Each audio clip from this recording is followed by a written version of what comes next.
رب العالمين والصلاة والسلام على سيد الأنبياء والمرسلين وعلى آله وأصحابه أجمعين. قال الله تعالى في كلامه المجيد: أعوذ بالله من الشيطان الرجيم. بسم الله الرحمن الرحيم. يا أيها الذين آمنوا ادخلوا في السلم كافة ولا تتبعوا خطوات الشيطان إنه لكم عدو مبين. وقال النبي صلى الله عليه وسلم: لا يؤمن أحدكم حتى يكون هواه تبعا لما جئت به. صدق الله وصدق رسوله النبي الكريم. اللهم صل على سيدنا محمد وعلى آل سيدنا محمد وأصحاب سيدنا محمد وبارك وسلم عليهم. سبحانك لا علم لنا إلا ما علمتنا إنك أنت العليم الحكيم. بزرگان محترم، اللہ کے خاص فضل و کرم سے ہمارا سال بھر کا سب سے بڑا تہوار عید الاضحیٰ خیریت اور خوبی کے ساتھ پایۂ تکمیل کو پہنچا. ایام تشریق مکمل ہو گئے. اللہ تعالی ہمیں سال بھر کے تمام ہی دینی امور میں اور ایام میں اسی طرح خیریت اور عافیت مقدر فرمائے. انسان کے اندر اللہ تعالیٰ نے بہت ساری خوبیاں رکھی ہیں اور انہی خوبیوں کی بنیاد پر ساری مخلوق کی سرداری اللہ نے انسانوں کو عطا فرمائی ہے. وَلَقَدْ كَرَّمْنَا بَنِي آدم، ہم نے آدم کی اولاد کو فضیلت، برتری اور بزرگی عطا فرمائی. بے شمار خوبیاں اللہ نے عطا فرمائی اور خوبیوں کو بنیاد بنا کر اس کو اشرف، افضل اور اعلیٰ بنایا. لیکن بندے میں اللہ تعالیٰ نے بہت ساری کمزوریاں اور کمیاں بھی رکھی ہیں. جہاں یہ اونچی پرواز کرتا ہے تو اس کے جوتوں کی آہٹ کو جنت میں سنا جاتا ہے، اور اگر یہ اپنے مقام سے گر جاتا ہے تو قرآن کہتا ہے اولئک کالانعام، یہ لوگ یعنی جو اللہ کے باغی ہیں، نافرمان ہیں، کالانعام یہ چوپایوں اور جانوروں کی طرح ہے. بل ہم اضل، بلکہ ان سے بھی زیادہ گمراہ ہیں، ان سے بھی زیادہ گھٹیا ہیں. جو کمیاں اللہ نے اس میں رکھی ہیں ان میں ایک بہت بڑی کمی یہ ہے کہ بندہ بے توجہی کی وجہ سے باتوں کا اثر قبول نہیں کرتا. یہ بہت بڑی کمی ہے. ابھی ذی الحجہ کے مہینے سے پہلے ہی ہر مجلس میں، چاہے وہ جمعے کی مجلسیں ہوں یا نجی محفلیں ہوں، سیدنا حضرت ابراہیم الخلیل علیہ السلام کا ذکر خیر آتا رہا. اور الحمدللہ آپ کی اس مسجد کے جمعوں کے خطبوں میں بھی اختصار کے ساتھ کئی جمعوں تک مسلسل حضرت ابراہیم علیہ السلام کا مبارک تذکرہ کیا گیا، ان کی سیرت اور ان کی زندگی کے چیدہ واقعات کو بیان کیا گیا. لیکن ابراہیم علیہ السلام کی ساری زندگی کا خلاصہ کیا ہے، اور اس سے کہ انسانوں کو، امت محمدیہ صلی اللہ علیہ وسلم کو کیا سبق ملتا ہے، ان کو کیا سبق لینا چاہیے، وہ اصل میں اس ساری گفتگو اور ابراہیم علیہ السلام کی سیرت کی اصل روح ہے. تعالیٰ جل شانہ نے اپنے پیارے نبی صلی اللہ علیہ وسلم کو خطاب کر کے فرمایا: قل، اے محمد صلی اللہ علیہ وسلم آپ اعلان فرما دیں، آپ یوں کہیں: ان صلاتی و نسکی و محیای و مماتی للہ رب العالمین، بلا شبہ میری نماز، میری قربانی، میری زندگی، میری موت یہ صرف اللہ کے لیے ہے جو تمام جہانوں کا پروردگار ہے۔ اور یہ الفاظ ابراہیم علیہ السلام کی سیرت کی طرف گویا توجہ دلاتے ہیں۔ ابراہیم علیہ السلام نے بھی فرمایا تھا انی وجہت وجہی للذی فطر السماوات والارض حنیفا، بلا شبہ میں نے اپنا رخ، اپنا چہرہ اس اللہ کی طرف کر دیا ہے جو آسمانوں اور زمینوں کا پیدا کرنے والا ہے۔ وما انا من المشرکین، اور میں مشرکوں میں سے نہیں ہوں۔ ابراہیم علیہ السلام کی ساری زندگی اور پوری سیرت کا خلاصہ یہ ہے، اور اس سے چاہا یہ جا رہا ہے، اور اس امت کے سامنے جو ابراہیم علیہ السلام کی زندگی کو اللہ نے اپنے پاک کلام میں کھول کر بیان کیا ہے، اور رسول اللہ صلی اللہ علیہ وسلم نے اپنی مبارک ارشادات اور احادیث میں جو تذکرہ کیا ہے ابراہیم علیہ السلام کا، اور حج کے زمانے میں اور مکہ مکرمہ میں جو جگہ جگہ پر سیدنا ابراہیم علیہ السلام کے مبارک اعمال کی نقل کرنے کا اللہ نے حکم دیا ہے، ان سب سے چاہا یہ جا رہا ہے کہ بندہ اپنی چاہتوں کو، اپنی مرضیات کو، اپنی خواہشات کو اور اپنے دل کے ارادوں کو اللہ کی رضا پر قربان کر دے، اللہ کے سامنے بالکل ڈھیر ہو جائے اور اللہ کی رضا کو اپنا مقصد زندگی بنا دے۔ اور یاد رکھیں، ہم بار بار اذانوں میں سنتے ہیں اور تکبیروں میں سنتے ہیں، اور نماز کی ہر رکعت میں متعدد بار خود ہم پڑھتے ہیں اللہ اکبر۔ کیا مطلب ہے اس کا؟ اللہ سب سے بڑے، اللہ اپنی کبریائی میں، عظمت میں، ذات میں، صفات میں، کمالات میں اتنے بڑے ہیں کہ ہماری ناقص عقلیں اس بڑائی کا ادراک ہی نہیں کر سکتی۔ اللہ کی ذات کے کمالات کو سمجھنے سے ہماری فہم بالکل عاجز ہے، ناقص ہے۔ بس ہم آخر کار یہ کہتے ہیں اللہ اکبر، اللہ سب سے بڑے، وَلَذِكْرُ اللَّهِ أَكْبَرُ۔ اور قرآن میں چونکہ فرمایا گیا، اللہ فرماتے ہیں فَاذْكُرُونِي أَذْكُرْكُمْ، مجھے یاد کرو، میرا ذکر کرو، میرے ساتھ دل لگاؤ، اذکرکم، میں تمہیں یاد کروں گا۔ اللہ نے فرمایا وَلَذِكْرُ اللَّهِ أَكْبَرُ، اللہ بھی بڑے اور اللہ کی یاد، اللہ کا تذکرہ اور اللہ کا ذکر یہ بھی بہت زیادہ بڑا۔ اور جن مرضیات کے بارے میں تمہیں کہا جا رہا ہے میرے بندو کہ اپنی چاہتوں کو اللہ کی چاہت پر قربان کر دو اور اللہ کی رضا کے پیچھے پڑ جاؤ، وَرِضْوَانٌ مِّنَ اللَّهِ أَكْبَرُ، تمہیں خبر بھی ہے کہ جس رضا کی جانب تمہیں بلایا جا رہا ہے یہ اللہ کی رضا سب سے بڑی نعمت ہے۔ حدیث پاک میں آتا ہے جب جنت میں اہل جنت کو سب کچھ مل جائے گا، اور جنت کیسا گھر ہے کہ بندہ جب جنت میں پہنچ جائے گا اللہ سب ایمان والوں کو بغیر حساب کتاب کے جنت عطا فرمائے، یعنی اور جہنم سے کلی طور پر نجات عطا فرمائے۔ جب بندہ جنت میں پہنچ جائے گا تو ہر طرح کی نعمت اس کو میسر ہو جائے گی۔ وَلَكُمْ مَا تَشْتَهِ وَلَكُمْ فِيهَا مَا تَشْتَهِي أَنفُسُكُمْ، تمہیں ہر چیز وہ ملے گی جس کو تمہارا جی چاہے گا۔ لیکن وہاں تعالیٰ جل شانہ کی طرف سے ایک اعلان ہوگا، میرے بندو خوش ہو اللہ کی عطا پر، خوش ہو اللہ کی نعمتوں کے اوپر، تمہیں سب کچھ مل گیا، کوئی ارمان، کوئی تمنا، کوئی آرزو، کسی چیز کی چاہت، کسی چیز کے نہ ملنے کا کوئی حسرت افسوس ہے؟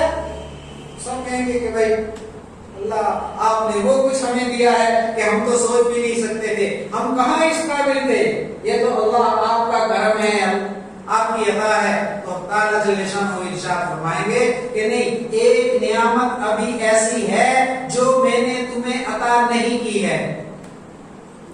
اب اہل جنت حیرانی میں مبتلا کہ کون سی ایسی نعمت ہے کہ جو اللہ نے ابھی ہمیں عطا نہیں فرمائی؟ تو تعالیٰ جل شانہ بندوں کے اس سکوت پر، اس خاموشی پر خود اعلان فرمائیں گے کہ سب سے بڑی نعمت میری رضا ہے۔ آپ یہ نہ سوچیں جنت میں پہنچے تو رضا مل گئی، ملنا الگ بات ہے، ابھی اعلان نہیں ہوا. پھر اللہ فرمائیں گے میرے بندو خوش ہو جاؤ کہ میں تم سے ہمیشہ کے لیے راضی ہو گیا. اور اس وقت بندے اپنے قلوب میں، اپنے دلوں میں، اپنے سینوں میں جو ٹھنڈک محسوس کریں گے، ہمیشہ کے لیے مطمئن کہ اب ہمارا رب کبھی ہم سے ناراض نہیں ہوگا. اس کو فرمایا وَرِضْوَانٌ مِّنَ اللَّهِ اکبر، اللہ کی رضا سب سے بڑی نعمت ہے. اور اس سے خود بخود یہ نتیجہ نکلتا ہے کہ سب سے بڑی مصیبت بندے کے لیے کیا ہے؟ اللہ کی ناراضگی. جس سے اللہ ناراض ہو گیا اس کا سب کچھ لٹ گیا، اس کے پاس کچھ بھی نہیں رہا. اگر وہ ظاہری زندگی میں اس کو سب کچھ ملا ہے، ساز و سامان، مال دولت، نعمت، اولاد، یعنی لیکن آخر کار وہ محروم القسمت ہے، اس کی قسمت پھوٹی ہوئی ہے، اس کے پاس کچھ نہیں. تو یہ اللہ کی رضا. ابراہیمی سیرت کا پیغام یہ ہے جو بات آپ سے میں عرض کرنا چاہتا ہوں کہ ابراہیمی سیرت کا پیغام یہ ذی الحجہ کے مہینے میں جو تذکرے ہم نے سنے، یہ قربانی اور ابراہیم علیہ السلام کا اپنی بیوی اور بچے کو لبدک صحرا میں چھوڑ دینا اور بیٹے کے گلے پر چھری چلا دینا اور حضرت ہاجرہ کا پانی کے لیے تڑپنا اور صفا مروہ کی یہ دوڑ لگانا اور ابراہیم علیہ السلام کا بڑھاپے کے عالم میں اپنی ساری مرضیات کو اللہ پر قربان کرنا، آگ میں اللہ کی رضا کے لیے کود جانا، یہ کیا ہے؟ اس کا کیا پیغام ہے؟ چاہا کیا جا رہا ہے کہ بندہ اپنی ساری مرضیات کو کہاں قربان کر دے؟ اللہ کی رضا کے اوپر. یہ بندے سے چاہا جا رہا ہے. اور جب بندے کو یہ کیفیت مل جاتی ہے اور وہ سوچ لیتا ہے، فیصلہ کر لیتا ہے، پھر اس کی زندگی پرسکون ہو جاتی ہے. ورنہ قرآن حکیم میں فرمایا گیا ارأیت الذی جعل الہہ ہوا، پیارے نبی جی کیا آپ نے ایسے آدمی کو نہیں دیکھا کہ جس نے اپنا خدا، اپنا الہ، اپنا معبود، اپنا اللہ اپنے نفس کی خواہشوں کو اور اپنی مرضی کو بنایا ہوا. آپ حیران ہوں گے کہ بھئی کون سا ایسا بندہ ہے جو یہ کہتا ہے کہ میں اللہ کو تو اللہ نہیں مانتا لیکن اپنے دل کو اللہ مانتا ہوں. کیا مطلب ہے اس بات کا کہ اللہ کا حکم ایک طرف ہے، اللہ کی رضا، اللہ کی مرضی ایک طرف ہے اور نفس کی چاہت بالکل اس کے مقابل آ گئی ہے. یہ اللہ کی رضا کو چھوڑ دیتا ہے اور اپنے نفس کی خواہش پر عمل کرتا ہے، گویا اس نے اپنے دل کو اپنا خدا بنا لیا ہے. رسول اللہ صلی اللہ علیہ وسلم نے فرمایا لا یؤمن احدکم، تم میں سے کوئی بندہ اس وقت تک مومن نہیں ہو سکتا، ایمان والا نہیں ہو سکتا حتی یکون ہواہ تبعا لما جئت بہ، یہاں تک کہ اس کی خواہشیں، اس کی آرزویں، اس کی تمنائیں، اس کی مرضی اس دین کے تابع نہ ہو جائے جس دین کو میں لے کر آیا.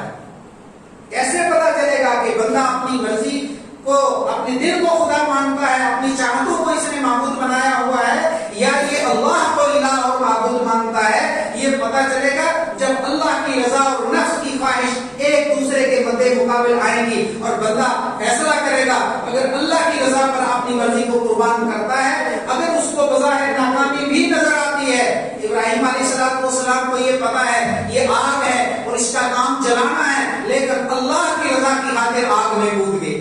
جبریل امین نے پوچھا بھی کہ ابراہیم اگر آپ چاہیں تو یہ ملک السحاب، بادلوں کا فرشتہ، اور ملک الجبال، پہاڑوں کا فرشتہ حاضر ہے، اور یہ ہوا کا فرشتہ ہے، آپ چاہیں تو بادل آ جائے، بارش برسے، آپ چاہیں تو ہوا آ جائے اور اس آگ کو بجھا ڈالے، اور آپ چاہیں تو پہاڑوں کو اس کے اوپر جو ہے وہ گرا دیا جائے اور آگ بجھ جائے.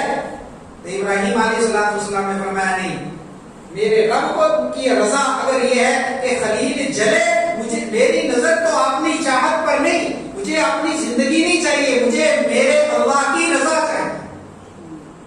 یہ الگ بات ہے کہ پھر اللہ نے آپ کو بچا لیا، لیکن ابراہیم علیہ السلام نے کبھی تمنا نہیں کی کہ میری زندگی مجھے چاہیے اور آج سے میں صحیح سالم نکلنا چاہتا ہوں، نہیں، مجھے ایک اللہ کی رضا چاہیے. یہ سب سے بڑی نعمت ہے اور ذی الحجہ کا یہ پیغام ہے، ابراہیمی سیرت کی روح ہے. یہ رسول اللہ صلی اللہ علیہ وسلم کے سارے دین کا خلاصہ یہ ہے کہ اپنی رضا کو مولا کی رضا پر قربان کر دے. اسی کا حکم رسول اللہ صلی اللہ علیہ وسلم کو دیا گیا کہ کل آپ فرما دیجئے ان صلاتی و نسکی، بلا شبہ میری نماز، اور نماز سے مراد صرف نماز نہیں، میری ساری عبادتیں، و نسکی، اور میری قربانی. یہ قربانی کیا ہے؟ لن ینال اللہ لحومها ولا دماؤها ولکن ینالہ التقوی منکم. لن ینال اللہ لحومها، میرے بندو یہ جو گوشت ہے یہ اللہ کے پاس نہیں پہنچتا. گوشت کھا جاتے ہو تم خود ہی تقسیم کر کے. ولا دماؤها، اور خون بھی میرے پاس نہیں پہنچتا، وہ تو زمین کے اوپر گر جاتا ہے اور اس کو زمین ختم کر دیتی ہے. تو نہ گوشت اللہ کے پاس پہنچا اور نہ خون اللہ کے پاس پہنچا. پھر یہ قربانی کا مقصد کیا ہے، روح کیا ہے؟ وَلَٰكِن يَنَالُهُ التَّقْوَىٰ، اللہ کے پاس تو تمہارے دل کا خلوص پہنچتا ہے. وہ تمہارے دل کی چاہت اس قربانی سے کیا ہے کہ ہم ایک جاندار اور جو ہمارا مال ہے اس کے گلے پر چھری اس لیے چلاتے ہیں کہ ہمارے رب کا حکم ہے. ہماری سمجھ میں آئے کہ نہ آئے یہ کیا کھیل ہے. ایک شاعر نے کہا یہ عجیب ماجرا ہے کہ بروز عید قرباں، یہ عجیب ماجرا ہے کہ بروز عید قرباں وہی قتل بھی کیے ہیں، وہی لے ثواب الٹا قتل کر رہا ہے. آپ کسی جانور کو اگر قربانی کے دنوں کے علاوہ یا قربانی ہی کے دنوں میں بلا وجہ کو جا رہا ہے اور آپ اس کو ہلاک کر ڈالیں تو گناہ ہوگا کہ ثواب ہوگا؟ ایک چمٹی کو آپ بلا وجہ جان بوجھ کر ماریں، اس کے اوپر بھی اللہ کے یہاں سوال و جواب ہونے والا ہے. یہاں پورے جانور کے گلے پر آپ چھری چلا رہے ہیں اور اس کا گوشت کھا رہے ہیں، اس کا خون بہا رہے ہیں، تو کیا ماجرا ہے؟ پھر اس کے اوپر ثواب مل رہا ہے، اور کتنا ثواب مل رہا ہے؟ ایک بار کے بدلے میں 10 نیکیاں تم پا رہے ہو. یہ کیا ماجرا ہے؟ اصل میں وہ دل کا خلوص، وہ دل کی چاہت اور اپنی مرضی کو اللہ کی مرضی پر قربان کرنا، اور اللہ کا حکم ہماری سمجھ میں آئے کہ نہ آئے. اس میں کیا ثواب ہے جانور کو ذبح کرنا؟ ہماری سمجھ میں نہیں آتا تو ہماری عقل کی کوئی حیثیت نہیں. اور یہاں یہ بات بھی یاد رکھیں، آج امت اس فتنے میں بھی مبتلا ہے کہ جناب یہ دین کا حکم ہے، ہماری سمجھ میں نہیں آ رہا. تمہاری عقلوں کی کیا حیثیت ہے کہ تم اللہ کے دین کی حکمتوں کو سمجھ سکو؟ وہ تو حکیم ہے، اس کی حکمتوں کو تو وہی جانتا ہے. اگر تمہاری سمجھ میں آ رہا ہے تو ٹھیک ہے، اور نہیں سمجھ میں آتا تو تمہارے عقل کی کمی کی بات ہے. اللہ کے دین کا کوئی قصور نہیں ہے. سمجھ میں آئے کہ نہ آئے اپنی مرضی کو اللہ کی مرضی پر قربان کر دو. یہی اللہ رب العالمین کی رضا ہے، اور اس سے زیادہ اللہ کا قرب حاصل کرنے کے لیے بندے کے لیے اور کوئی عمل نہیں. بس اللہ کی رضا مقصود ہے. تو نماز کا مقصد بھی یہی ہے، روزے سے بھی یہی چاہا جا رہا ہے، حج کے چکروں کا بھی یہی مقصد ہے، زکات اور صدقات میں مال کا خرچ کرنا، سب کا مقصود اول یہ ہے کہ اللہ راضی ہو جائے. اسی کو رسول اللہ صلی اللہ علیہ وسلم نے فرمایا انما الاعمال بالنیات، اعمال کا دار و مدار نیتوں کے اوپر ہے. جیسی تم نیت کرو گے ویسے تم اعمال پاؤ گے. حق تعالی جل شانہ ہم سب کو ان باتوں کا اثر قبول کرنے کی توفیق عطا فرمائے. میرے بھائیو گزارش ہے کہ تمام اعمال میں اپنی اپنی نیتوں کو ضرور درست کرنے کی کوشش کیا کریں، باتوں کا اثر قبول کریں. آیا ذوالحجہ اور چلا گیا، اب محرم آنے والا ہے، آئے گا وہ اور وہ بھی چلا جائے گا. اسی طرح کیا مقصد ہے؟ بس چند یزید کے قصے، حضرت امام حسین رضی اللہ تعالیٰ عنہ کی قربانی کے تذکرے اور چند وہ ٹھنڈی سانسیں، آہو بکا اور معاملہ ختم ہو گیا. نہیں، ہمیں نظر اس بات پر کرنی ہے کہ ایسا کیوں ہوا، انہوں نے اپنی جانوں کا نذرانہ کیوں پیش کیا. مقصد یہ تھا کہ ہمارا رب راضی ہو جائے. ہماری زندگی کا مقصد بھی وہی ہونا چاہیے. اگر ایسا ہے ہم محمدی ہیں، ایسا ہے ہم ملت ابراہیمی کے فرد ہیں، ایسا ہے تو ہم حسینی لشکر کے سپاہی ہیں. اور اگر یہ نہیں تو پھر الامان والحفیظ پتہ نہیں ہماری زبانوں کے اوپر اگر حسین رضی اللہ تعالیٰ عنہ کا نام ہے اور اعمال یزیدی ہے تو حشر پتہ نہیں یزید کے ساتھ ہوگا کہ حضرت امام حسین کے ساتھ. وآخر دعوانا ان الحمد للہ رب العالمین.